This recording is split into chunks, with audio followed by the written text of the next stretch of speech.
In the headlines, renewed violence in Plateau as Lalong summons security meeting.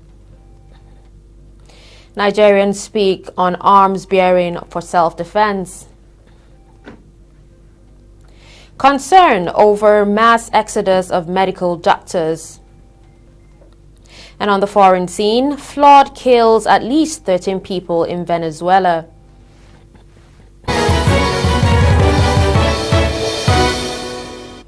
Hello and welcome to Trust TV News Update. I am Dashan Hussaina Usman. For more news, connect with us on our social media platforms. Now the news in detail. 10 people have been arrested in connection to the fresh attacks in Yeluwa Zangam village of Jos North Council area of Plateau. Governor Simon Lalong has called the attacks barbaric and summoned an emergency meeting to discuss and curtail the repeated killings in parts of the state. In a statement by his Director of Press and Public Affairs, Makut Macham, the governor directed security personnel to intensify efforts in tracking down other assailants and their sponsors to bring them to justice. Meanwhile, the spokesman of the police command, ASP Ubay Gabriel, confirmed the attack but did not give details of the incident. Daily Trust earlier quoted a resident of the area, Yakubu Bagudu, as saying more than 30 people were killed in the Tuesday midnight attack. Bagudu further told our correspondent that some of the victims were burned to death. In another development, Plateau government reimposes 24 hours curfew on Jos North local government area. Communities in the northwestern and north-central regions of Nigeria have been facing challenges of banditry and kidnapping in recent times. Some governors in the region have asked residents to defend themselves by taking up arms against the bandits. Trust TV's Aisha Salihu speaks to a cross-section of people on the legality or otherwise of bearing arms. The state of insecurity in the country is gradually becoming more devastating as some states have been in the spotlight for many years. Most stories coming in from these states are about killings, kidnappings, and destruction, mostly by bandits, terrorists, and other criminals.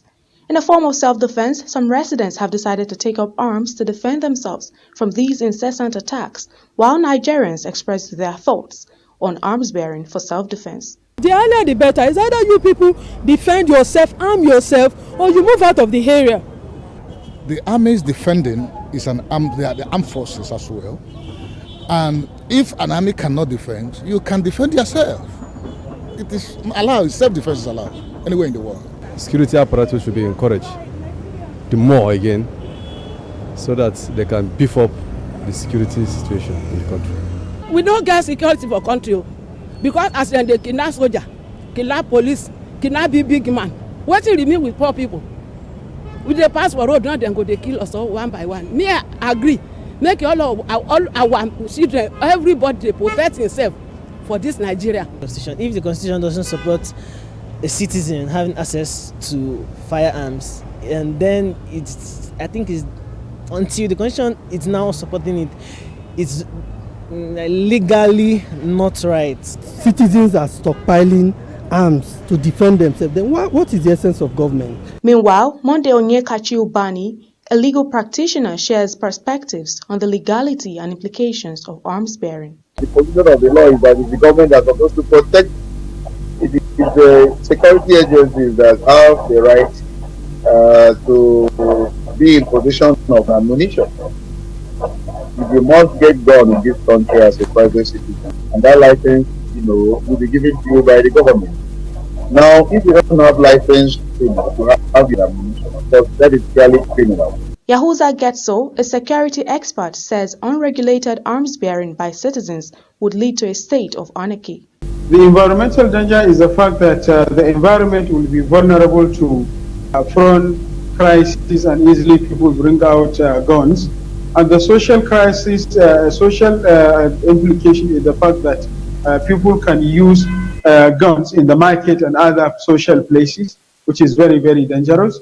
And then it has a political implication by which the 2023 election is coming closer.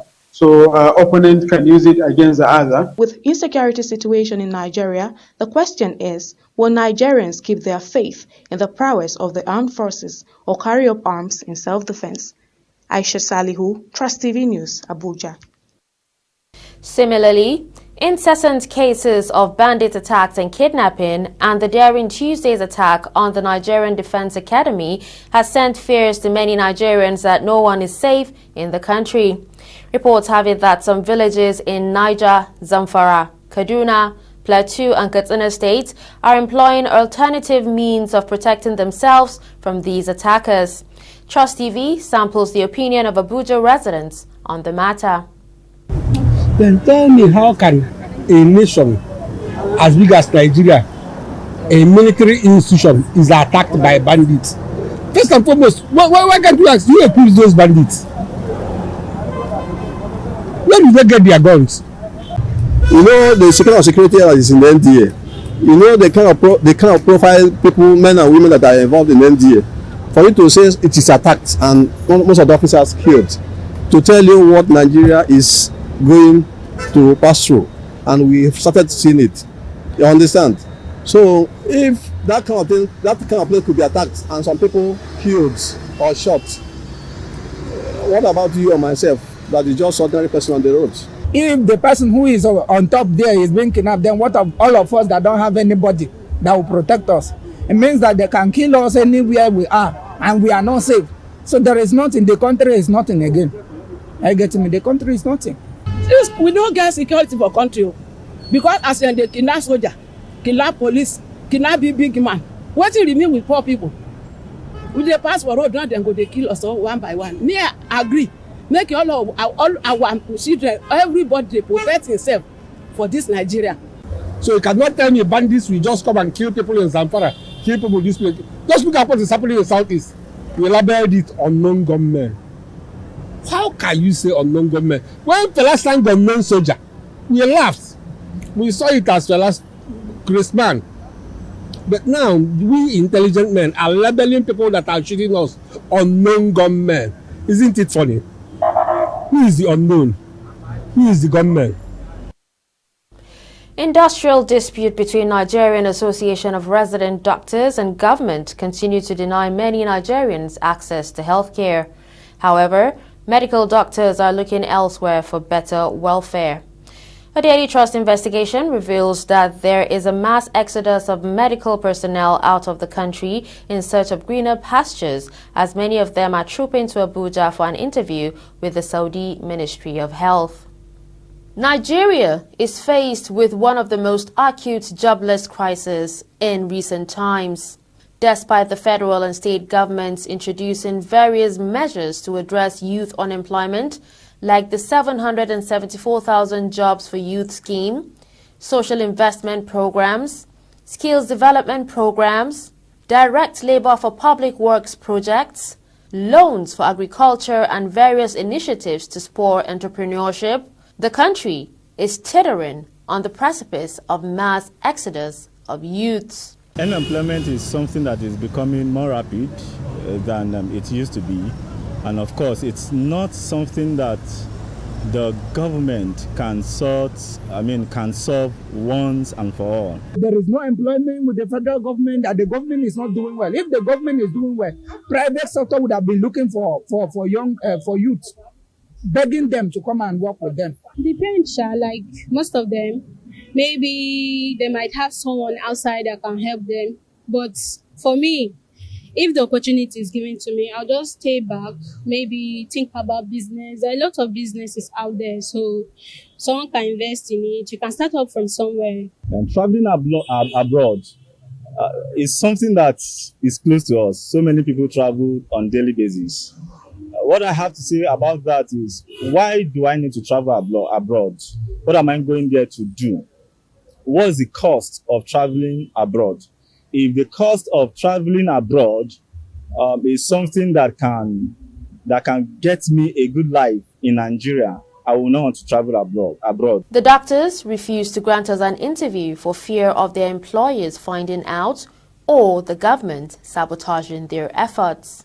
But despite the numerous attempts by government, The World Bank estimates that 65 million young Nigerians, or 1 in 3, are expected to be unemployed in the next 4 years. We're live at one of the recruitment centers where doctors have come out en masse for an opportunity to travel abroad. Even though the crowd is not as much as that of yesterday, but the process is still ongoing. With the NIRD and the federal government still at loggerheads, the question still remains: why are our doctors traveling abroad? This recruitment exercise is just one of a series of many. Dashan Hussaina Usman, Trust TV News, Abuja. Chief of Defense Staff General Leo Irabo has allayed fears of Nigerians on the ongoing mass surrendering by members of the dreaded Boko Haram sect. Irabo gave the advice in a statement issued by Major General Benjamin Sawyer, Director Defense Information, at the end of an interactive session with the CDS, which the CDS had with retired senior military officers residing in the Northeast Zone. According to him, the military will deal with the matter for the good of the region, as there would be no loose ends. The four-star general urged the military veterans to take full advantage of the security parlay in evaluating the various military operations. He noted that their patriotic and constructive assessment of the general security situation would add value to the ongoing military offensive in the region. The governor said this on Tuesday. Governor of Borno State, Babagana Zulum, has said that repentant insurgents should not be rejected in order to avoid worsening the insurgency war. The governor said this on Tuesday after he paid a visit to President Muhammadu Buhari at the State House. He believes the price for rejecting the surrendered bandits could be far worse than the current situation.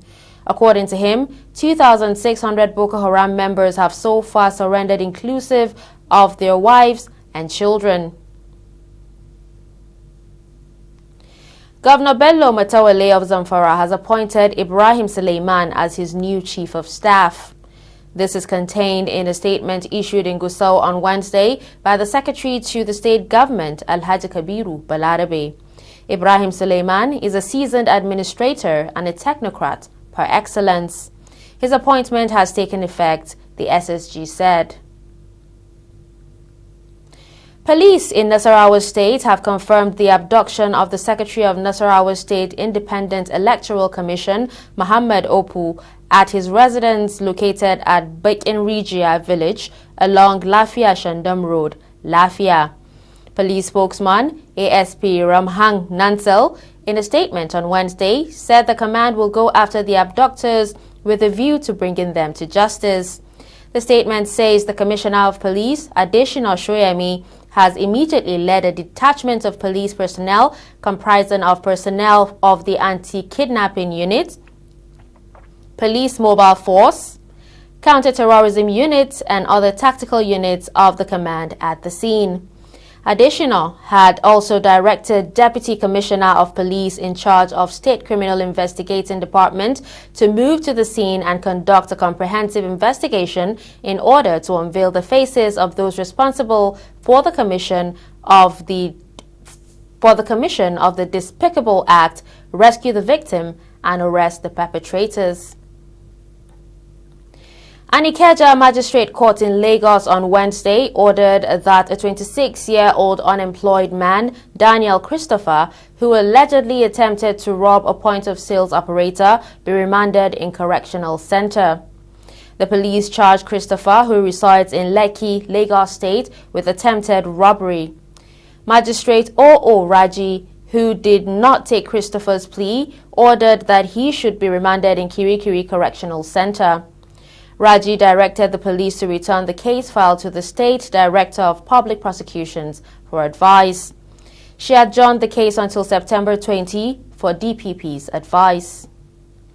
You're watching Trust TV News Update. Coming up after the break, EFCC tells banks to investigate customers' source of income. Do stay. Get latest updates on current topical issues and breaking news by downloading the Trust TV mobile app on your Android devices. Go online, click Google Play Store, search Trust TV, install the app, and get doses of unfiltered information on happenings all over the world in your pocket. Trust TV, documenting the Nigerian story.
Welcome back. You're still watching Trust TV News Update.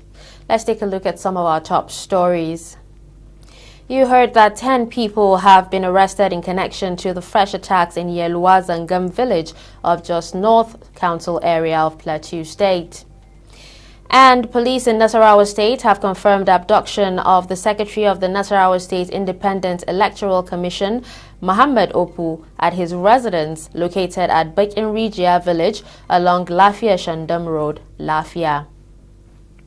Still in the news, the Nigerian government has approved the Sinopharm COVID-19 vaccine to step up efforts to combat the third wave of infections in the country.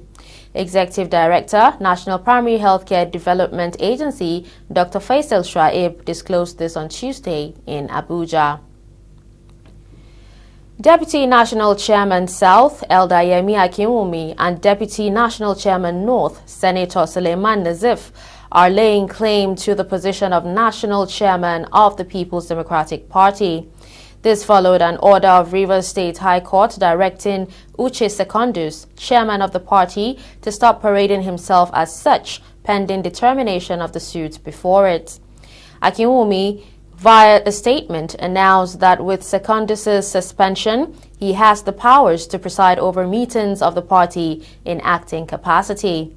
He announced the postponement of the NWC meeting slated for Tuesday.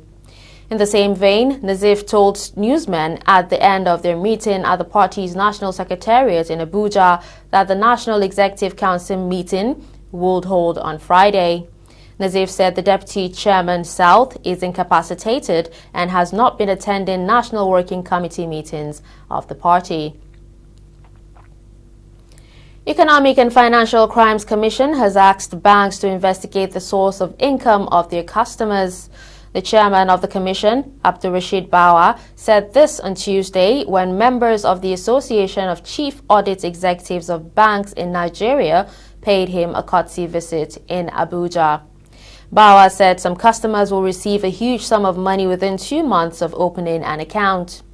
The EFCC boss Further said the anti-graft agency will start holding banks liable for fraud in financial deposits where there are established cases of complicity in the sector from September 1.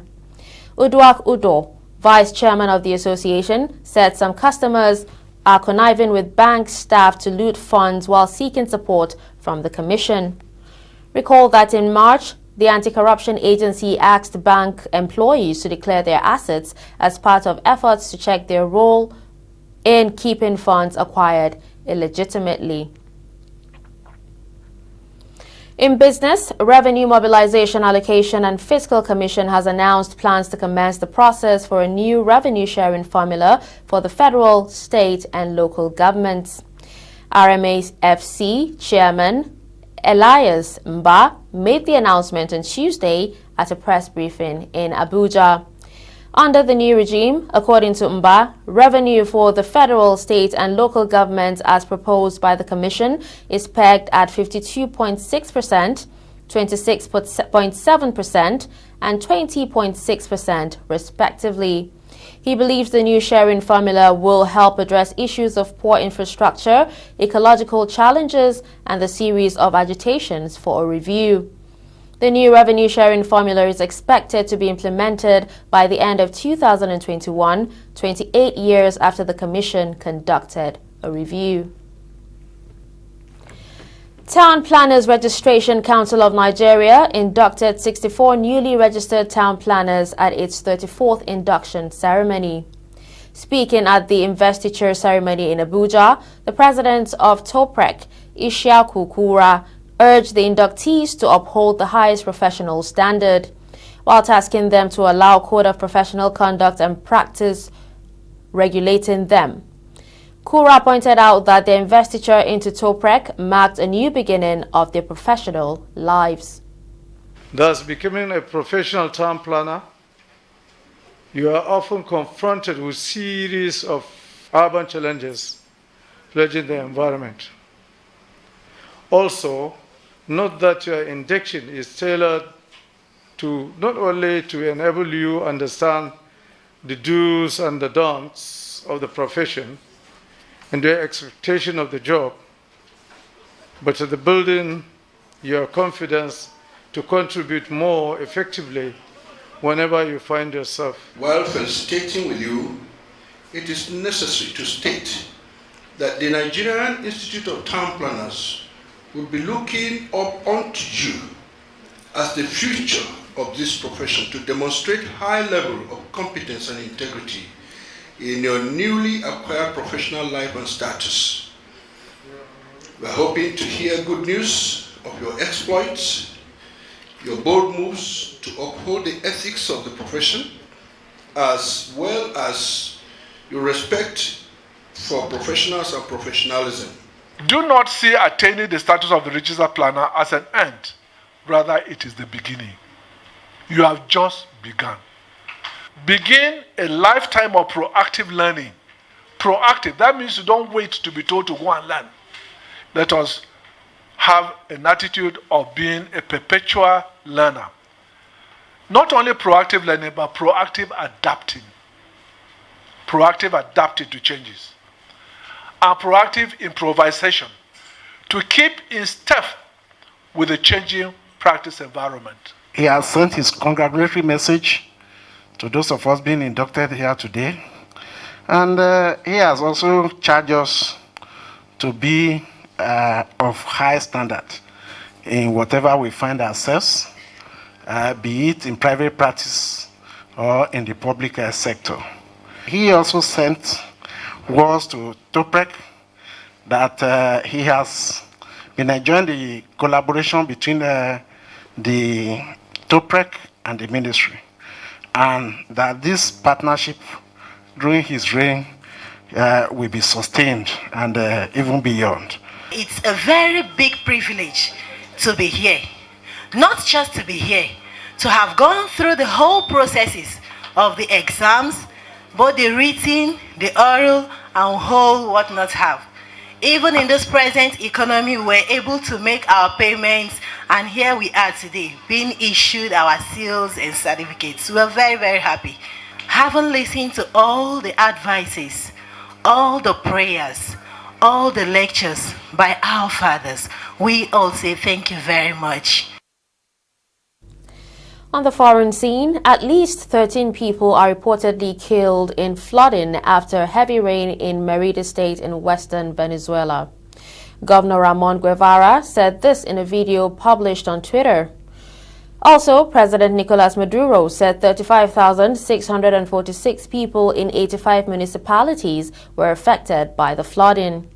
It is reported that heavy rains, landslides and floods were common in the Andean region in western and southwestern Venezuela.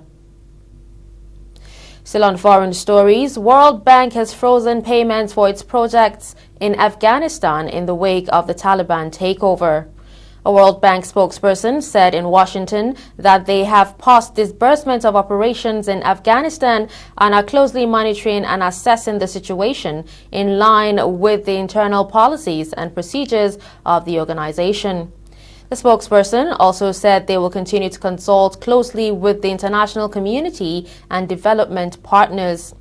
The organization added that it has provided aid to Afghanistan totaling almost $5 billion from 2002 through April 2001. In the same vein, the International Monetary Fund, also based in Washington, announced last week that it would suspend cooperation with Afghanistan until further notice. And in sports, Australian cyclist Paige Greco won the first gold medal of the Tokyo Paralympic game in style on Wednesday. The 24-year-old claimed the 3,000 meters individual pursuit title at the Izu Velodrome in a world record time of 3 minutes 50 seconds.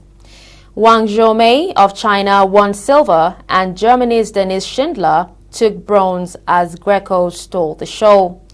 Greco competed in athletics at the 2016 Paralympic Games in Rio and only made her paracycling debut 2 years ago. She will also go for gold in the C13 time trial on August 31 before competing in the C13 road race 4 days later.